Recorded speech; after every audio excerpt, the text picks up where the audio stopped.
मिथिला के राजा जनक द्वारा एक स्वयंवर संयोजित किया गया था। उस स्वयंवर में ऋषि विश्वामित्र को भी आमंत्रित किया गया था। विश्वामित्र दोनों राजकुमार के साथ मिथिला के लिए प्रस्थान किए। रास्ते में राम अहिल्या का उद्धार करके मिथिला राज्य पहुंचे। यह स्वयंवर माता सीता के लिए अच्छे वर की खोज के लिए किया गया था। इस स्वयंवर में शर्त यह रखी कि जो योद्धा शिव धनुष को तोड़ेगा उसके साथ सीता को विवाह होगा। उस स्वयंवर में कई राज्यों के राजकुमारों और राजाओं को आमंत्रित किया गया था। सभी राजाओं ने बहुत कोशिश किया परंतु वे धनुष को हिला भी ना सके। अंत में श्री राम ने एक ही हाथ से धनुष उठा लिया और जैसे ही उसके तार को खींचने की कोशिश की वह धनुष 2 टुकड़ों में टूट गया। इस प्रकार श्री राम और सीता का विवाह हुआ। इस प्रकार श्री राम का विवाह सीता से, लक्ष्मण का विवाह उर्मिला से, भरत का विवाह मांडवी से और शत्रुघ्न का विवाह श्रुतकीर्ति से हो गया। जब चारों राजकुमार का विवाह हो गया था तब राजा दशरथ अपना राजपाट अपने ज्येष्ठ पुत्र राम को सौंपना चाहते थे। जब राम का राज तिलक करने की तैयारी हो रही थी तभी उसकी सौतेली मां कैकेयी अपने पुत्र भरत को अयोध्या का राजा बनाने का षड्यंत्र रच रही थी।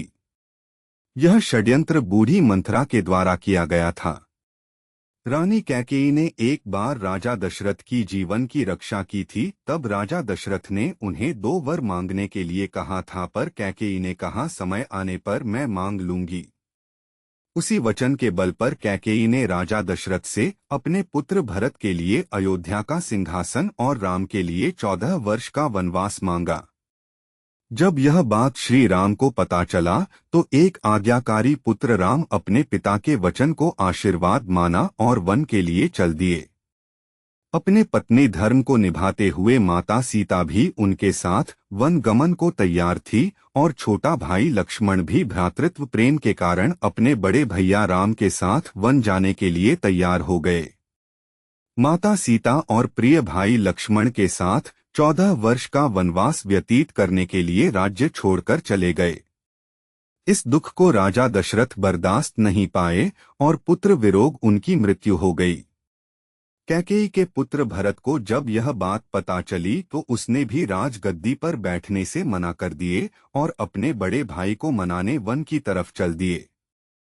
जब भगवान राम, माता सीता और छोटे भाई लक्ष्मण जी वनवास के लिए राजमहल निकले तो वे वन में एक स्थान से दूसरे स्थान पर भटकते हुए ऋषि मुनियों की सेवा करते हुए और उनका आशीर्वाद लिए और कई असुरों का संहार किया। वे वन के चित्रकूट में एक कुटिया बनाकर रहने लगे। भरत राम को वन में मिले और पिता की मृत्यु का समाचार बताया जिसे सुनकर राम को बहुत दुरहक हुआ। भरत ने राम से बहुत आग्रह किए कि वे राजमहल वापस चले लेकिन राम ने यह कह के मना कर दिया कि एक पुत्र होने के नाते मुझे अपने पिता के वचनों का पालन करना चाहिए और वह भरत को अपना खड़ाऊ देकर वापस अयोध्या भेज दिए। भगवान राम, माता सीता और लक्ष्मण जी सहित वन में घूमते घूमते पंचवटी नामक स्थान पर पहुंचे। यह स्थान उन्हें बहुत ही रमणीय व सुंदर लगा और उन्होंने वनवास के अंतिम वर्षों में यही रहने का निश्चय किया। उन्होंने पंचवटी में गोदावरी नदी के तट पर अपने लिए एक छोटी सी कुटिया बनाई और वही समय व्यतीत करने लगे। वनवास का समय बहुत ही शांतिपूर्ण तरीके से व्यतीत हो रहा था। एक बार की बात है, लंका के असुर राजा रावण की बहन सूर्पनखा वन भ्रमण को निकली और घूमते घूमते गोदावरी नदी के पास पंचवटी पहुंची और वह